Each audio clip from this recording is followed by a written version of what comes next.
I met a gypsy. What do you think, or like, where can we go in terms of, like, Stars obviously, like, they break in the mold. They got the farm. Everything's in one place. It's all in-house. And it's obviously so much better than, I guess, like, the old way of doing it. But it's like, what's next? Like, what's left?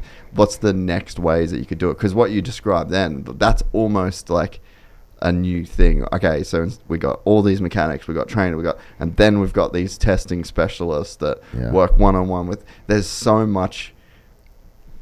Obviously, if you had unlimited money, unlimited resources, like, what would you do? What could you do? I mean, it's no secret we have Dirtworks come in and build our tracks, and they did 2 to start the season, 2 halfway through, so we get as close to replica tracks as we can. Can't really improve that. We've got our gym, we've got everything on site, in-house. I don't know how you can make it any better. I mean, we got a whole team of people trying to figure out what that next step is to make it better. I really don't know how you can make it better. Like, maybe if we had a private jet and could fly everyone in and out. So you take now that you've got the program dialed, you've got to take some stress away from the riders, and the crew. Like, dude, I'm not kidding. These 3 a.m. wake up calls to start the weekend and to end the weekend.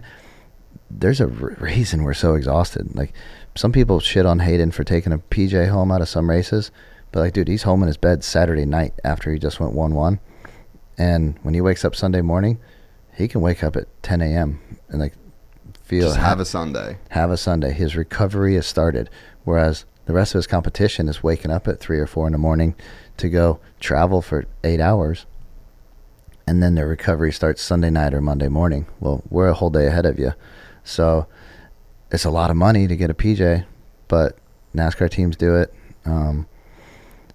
That would be beneficial. You got to look out for the riders, right? And having them the sharpest that's gonna go the furthest. But then having your whole crew sharp, like, now morale is higher, and then everything is just better. Quality of life is better. Everything's better. So yeah, you can give the guys now an extra day at home with their families or with their friends or just by themselves. Like, quality time.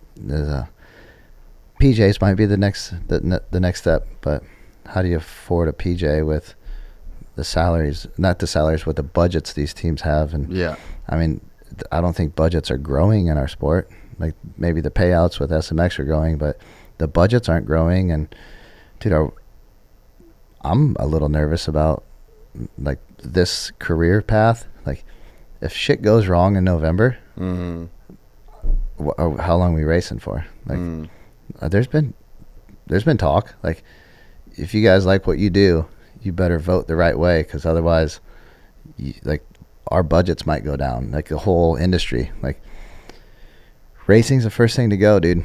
Like, I think COVID was a little bit of a scare, and you could see how everything really, like, that was an eye-opener, COVID. But that was just a disease, and it really wasn't that bad. Like, it was bad, but it wasn't that bad. Yeah. Imagine a war. A fucking big war, too. Oh, bro, I go through it with Anna.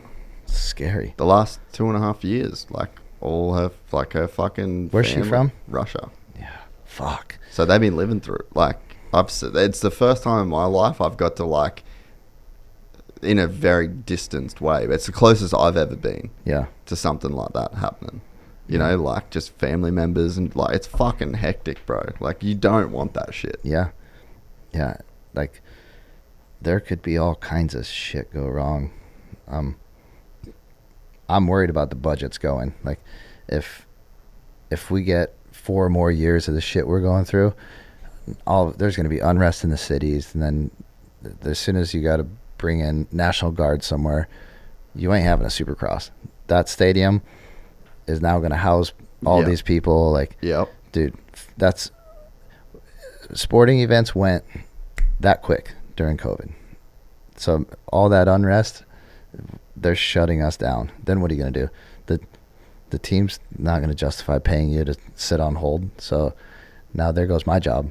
Just, do I have to ride it out? Is there going to be other jobs available? Like, it's scary. If you enjoyed this content, please like and subscribe. And to listen to the full 3-hour podcast, search Gypsy Tales in your favorite podcast platform or click the link in the description below. Gypsy Gang.